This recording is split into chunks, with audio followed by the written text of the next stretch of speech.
Deuxième principe, toutes les relations ne doivent pas être au même niveau. Même Jésus avait 3 catégories de personnes. Il avait la foule, il avait les disciples, il avait les 12, il avait même les 3, et même encore les 2, et même un qui s'appelait Jean, qui dormait sur sa poitrine. Il y a des gens qu'on reçoit à l'extérieur de la maison, lorsqu'on frappe. Oui, il y a quelqu'un, oui, bon, Azate. Mais il y a des gens qu'on reçoit dans la parcelle. Il y a des gens qu'on reçoit dans le salon. Et quand on invite quelqu'un à table pour certaines cultures, c'est vraiment l'honneur de manger avec quelqu'un dans sa maison. Et d'autres, ils vont aller jusque dans la chambre à coucher. Tu ne peux pas être là, tout le monde est au même niveau dans ta vie. À peine tu rencontres quelqu'un, c'est ta meilleure amie, c'est ton meilleur ami.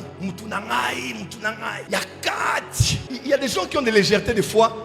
Tu sais, il faut même apprendre le protocole de s'approcher avec des gens. Il y a des gens que tu ne connais pas. Ce sont des connaissances, mais ce ne sont pas des amis. Tu as le devoir d'aimer tout le monde, mais tu as le droit de choisir qui t'approche et à quel niveau. Le soleil est loin de nous et il est bien comme ça. Il nous éclaire, il nous réchauffe. Si le soleil fait un pas de plus, la terre est calcinée. Il y a des gens qui vont te bénir quand ils sont loin. Il y a des gens qui vont être très bien pour toi, mais tant qu'ils sont à leur place. Mais une fois que tu veux commencer à faire des amis, des potes, des copines, tu vas réaliser que ces personnes vont te détruire. Elles ne sont pas mauvaises, mais elles deviennent mauvaises par la proximité. Il y a des gens, garde-le pour les affaires. Garde la personne pour l'église. Mais pour ta maison, ne lui fais pas entrer du tout. Et tu sais, par rapport au niveau, il faut aussi éprouver la femelle de l'aigle, quand elle veut donner son corps au grand aigle royal, malgré le fait qu'elle a besoin d'avoir une descendance, elle fait un exercice. Dans la zoologie, on dit, elle prend un brin d'arbre ou bien une branche, elle va dans les hauteurs et elle jette cela.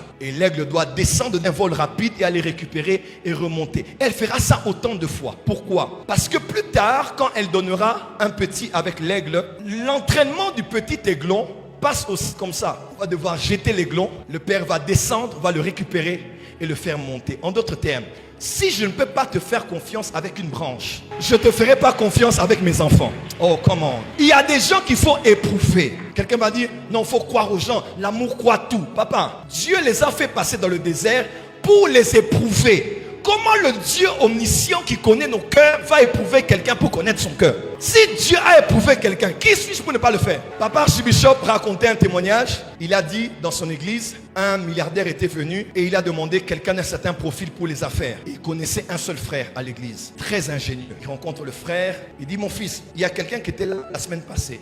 Il dit, oui, c'est un riche, tu le connais? Il dit, oui, je le connais. Il dit, est-ce que tu sais qu'il cherchait quelqu'un pour travailler et il allait gagner beaucoup d'argent? Et tu réponds exactement au profit de la personne que l'on cherche. Mais je ne t'ai pas pris. Et le fils a dit, pourquoi? Il dit, parce que tu es un voleur. Il dit, je n'ai jamais vu ta dîme. Si toi, tu es capable à l'église de voler Dieu, si Dieu même, moi ton père, je suis là, on a prié, tu vas travailler, tu reviens. Je n'ai jamais vu ta dîme. Tu voles Dieu et me vole moi ton père. Que dire alors de cet homme milliardaire qui est là? Tu vas le bouffer. Même dans Ézéchiel 47, avant que l'ange n'emmène Ézéchiel à un autre niveau, on dit, il a d'abord mesuré. Il mesura et me fit traverser. Il mesura et me fit traverser. Avant de faire traverser quelqu'un, il faut le mesurer. Sa capacité à être loyal, sa capacité à garder les secrets. Un jour, je disais à quelqu'un à l'église, je dis, il y a ce qu'on appelle l'intelligence et la contre-intelligence des renseignements. Aujourd'hui, à l'église, j'ai une petite tactique. Bon, je l'ai déjà dit ouvertement, les gens savent. Je peux dire, par exemple, à 2 protocoles, viens, je voyage samedi avec maman. Ne dites à personne. Et je vais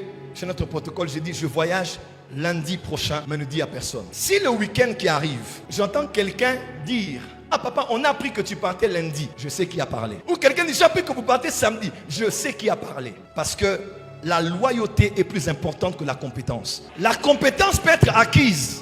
Formation, environnement, coaching, quelqu'un peut être compétent.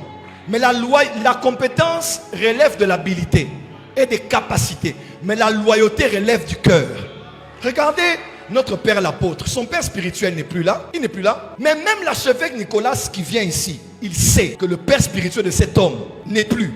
Et qui continue à s'abreuver des enseignements de cet homme. Regardez, il était ici devant nous. C'était même pas une convention. À peine ici, il dit, mon père spirituel disait, mon père spirituel faisait, mon père spirituel disait. À l'église, on n'a pas besoin de personnes compétentes, mais des personnes loyales. Je ne parle pas de loyauté, complément circonstanciel de temps. Parce qu'il y a des gens comme ça, quand tout va bien, ils sont là. Eux, ils sont comme l'ombre. Vous voyez l'ombre, hein? Tant qu'il y a la lumière, mon ombre est là. Il y a des gens comme ça. Quand tout brille, il sera là. Apôtre, daddy, my father, my father. Tant que tout brille, ils seront là. Mais une fois qu'on éteint, ils vont disparaître. Ma prière, que Dieu te donne des personnes loyales. Et que Dieu te donne d'être loyal auprès de ton père spirituel. Loyal auprès de ton chef d'entreprise. Dis amen très fort. Toutes les relations ne doivent pas être au même niveau. Et même les niveaux évoluent en fonction du fait qu'on a mesuré quelqu'un, on a éprouvé quelqu'un, on a testé quelqu'un, s'il est capable de garder les secrets. Moi, il y a des gens à l'église, je le laisse prêcher. Il prêche trop bien, après je le fais disparaître. Parce qu'en temps normal, quand on prêche bien, on va attendre que la personne soit encore invitée pour prêcher. Mais je bloque. Et j'attends de voir la réaction de cette personne qui a prêché face à des gens qui vont lui dire: mais pourquoi tu ne prêches pas? Pourquoi on ne t'a pas laissé? Les autres là même ne sont pas très forts. Et pourtant tu avais cartonné la dernière fois. Si la personne qui a bien prêché l'a dit, ça dépend de mon père. Ça dépend du temps de Dieu. Mon père a eu besoin de moi. Quand il aura besoin de moi, je viendrai. C'est un bon enfant. Mais quand tu vois quelqu'un qui va dire: je sais, on me bloque, on m'attaque, il y a beaucoup de jalousie. Quelques-uns sont allés dire même au père spirituel: frère, la loyauté se teste. Ceux qui ont souffert avec David ont régné avec David. Ma prière est que dans le temps où tu es, que Dieu te donne le discernement de reconnaître les bonnes personnes qui sont avec toi